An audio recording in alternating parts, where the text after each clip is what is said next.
కరీంనగర్లో teacher MLC ఎన్నికల counting జరుగుతోంది. ఫస్ట్ రౌండ్లో దాదాపు 14,000 ఓట్లు లెక్కించగా బీజేపీ అభ్యర్థి మల్క కుమరయ్య 7,600 ఓట్ల లీడ్లో ఉన్నారు. రెండో స్థానంలో వంగ మహేందర్ రెడ్డి ఉన్నారు. మరో రౌండ్లో 10,000 ఓట్లు లెక్కించనున్నారు. విజయం సాధించడానికి 12,081 ఓట్లు అవసరం. కరీంనగర్లో టీచర్ ఎమ్మెల్సీ ఎన్నికల కౌంటింగ్ జరుగుతోంది. ఫస్ట్ రౌండ్లో దాదాపు 14,000 ఓట్లు లెక్కించగా బీజేపీ అభ్యర్థి మల్క కుమరయ్య 7,600 ఓట్ల లీడ్లో ఉన్నారు. రెండో స్థానంలో వంగ మహేందర్ రెడ్డి ఉన్నారు. మరో రౌండ్లో 10,000 ఓట్లు లెక్కించనున్నారు. విజయం సాధించడానికి 12,081 ఓట్లు అవసరం.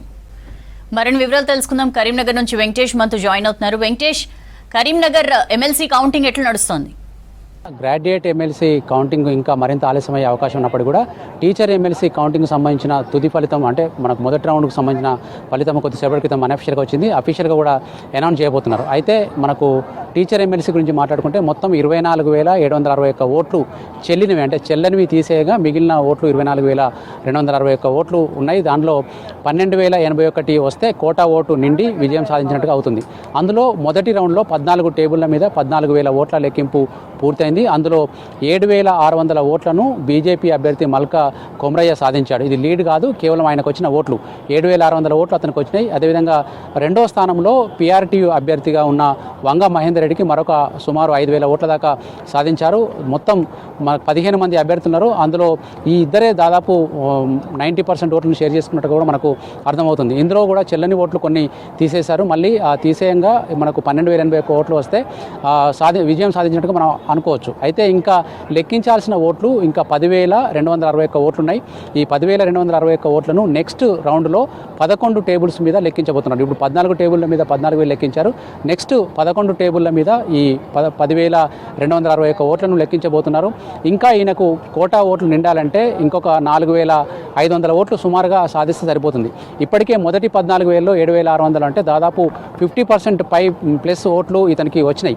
అంటే ఈ ట్రెండ్ కనుక చూస్తూ ఉంటే మనకు మొదటి ప్రాధాన్యత ఓటుతోనే మల్క కుమరయ్య విజయం సాధించే అవకాశం కనిపిస్తుంది. ఎందుకంటే ఇప్పుడు వచ్చిన ఓట్లలాగానే మళ్ళీ రెండో రౌండ్లో కూడా కనుక సాధిస్తే మల్క కుమరయ్య ఫస్ట్ ప్రియారిటీ ఓటుతోటి విజయం సాధిస్తారని అనుకోవచ్చు. ఇది మొదటి నుంచి టీచర్ ఎమ్మెల్సీ విషయంలో పెద్ద గందరగోళం లేకపోయినా కౌంటింగ్ ప్రాసెస్ మాత్రం చాలా లేట్ అయింది. దీనికి ప్రధాన కారణం ఏంటంటే ఈసారి తీసుకున్న ప్రాసెస్, ఇక్కడ అధికారులు తీసుకున్న ప్రాసెస్ ఏంటంటే మొదట బాక్సులు ఓపెన్ చేసిన తర్వాత ఇన్వాలిడ్ ఓట్లను వేరు చేస్తూ వ్యాలిడ్ ఓట్లను వేరు చేస్తూ ఒక ప్రాసెస్ తీసుకున్నారు. దానివల్ల చాలా ఆలస్యమైంది, కోటా నిర్ణయించడానికి లేట్ అయింది. అదే ప్రాసెస్ ఇప్పుడు గ్రాడ్యుయేట్ ఎమ్మెల్సీలో కూడా కొనసాగుతూ ఉంది. గ్రాడ్యుయేట్ ఎమ్మెల్సీకి సంబంధించి 4 ఉమ్మడి జిల్లాలు ఉన్నాయి మనకు: కరీంనగర్, మెదక్, ఆదిలాబాద్, నిజామాబాద్. అందులో ఉదయం నుంచి ఇప్పటి వరకు కూడా కేవలం మనకు ఆదిలాబాద్, నిజామాబాద్కు సంబంధించిన బాక్సులలో ఉండే ఓట్లను తీసుకొని అందులో చెల్లనివి వేరు చేసే ప్రాసెస్ అయింది. అంటే ఇంకొక 2 జిల్లాలు ఉన్నాయి. ఆ 2 జిల్లాలు ఏంటంటే కరీంనగర్ ఉమ్మడి జిల్లా, తర్వాత మెదక్ ఉమ్మడి జిల్లా. ఈ మెదక్ ఉమ్మడి జిల్లా, కరీంనగర్ ఉమ్మడి జిల్లా ఓట్లు ఇంకా చాలా పెద్ద ఎత్తున ఉన్నాయి.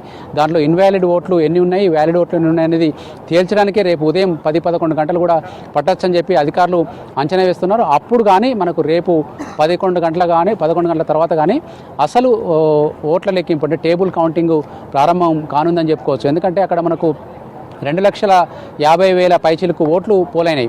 కానీ ఈసారి పెద్ద ఎత్తున గ్రాడ్యుయేట్లు అయినప్పటికీ ఓటు వేసే విషయంలో అవగాహన లేకపోవడం వల్ల చాలా పెద్ద ఎత్తున ఓట్లు చెల్లకుండా పోయినాయి. అధికారులు ఒక అంచనా వేస్తున్నారంటే దాదాపు ఈసారి 40,000 ఓట్ల దాకా కూడా చెల్లకుండా పోయే ప్రమాదం ఉందని చెప్పి వాళ్ళు అంచనా వేస్తున్నారు.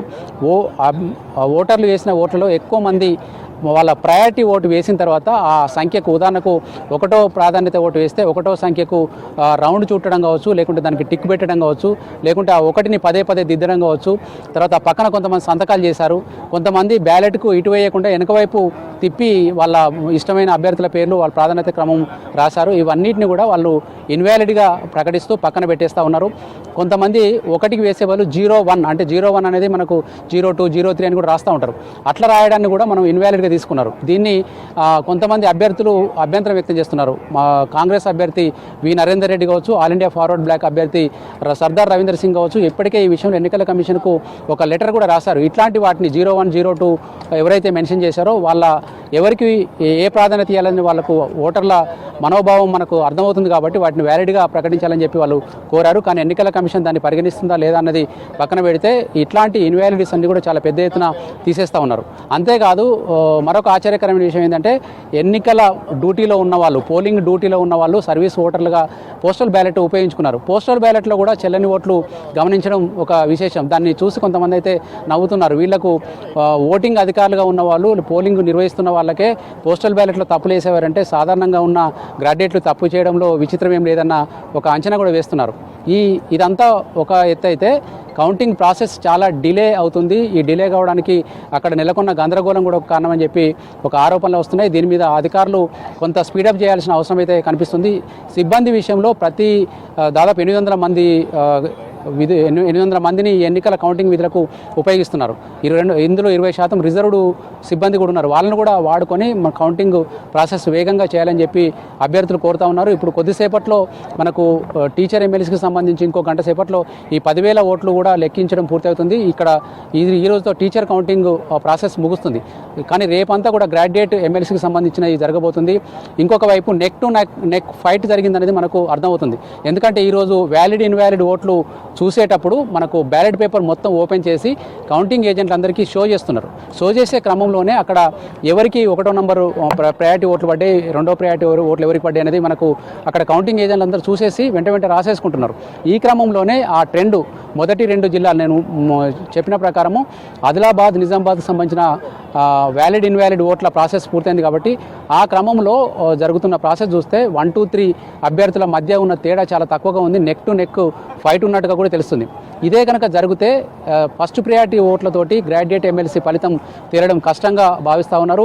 అదే ఫస్ట్ ప్రియారిటీ ఓట్లు కనుక జరగకపోతే ఇప్పుడు మీకు నల్గొండ, మెదక్, నల్గొండ, వరంగల్, ఖమ్మం సంబంధించిన టీచర్ ఎమ్మెల్సీ ఫలితం కూడా మనకు ఫస్ట్ ప్రియారిటీ ఓట్లు తేలకపోవడంతో ఎలిమినేషన్ ప్రాసెస్ జరుగుతూ ఉంది. అక్కడ సేమ్ అదే ప్రాసెస్ రేపు ఇక్కడ కరీంనగర్ గ్రాడ్యుయేట్ ఎమ్మెల్సీ కూడా జరగబోతుంది. అది చాలా టైం తీసుకునే అవకాశం అయితే కనిపిస్తుంది. సౌజన్య.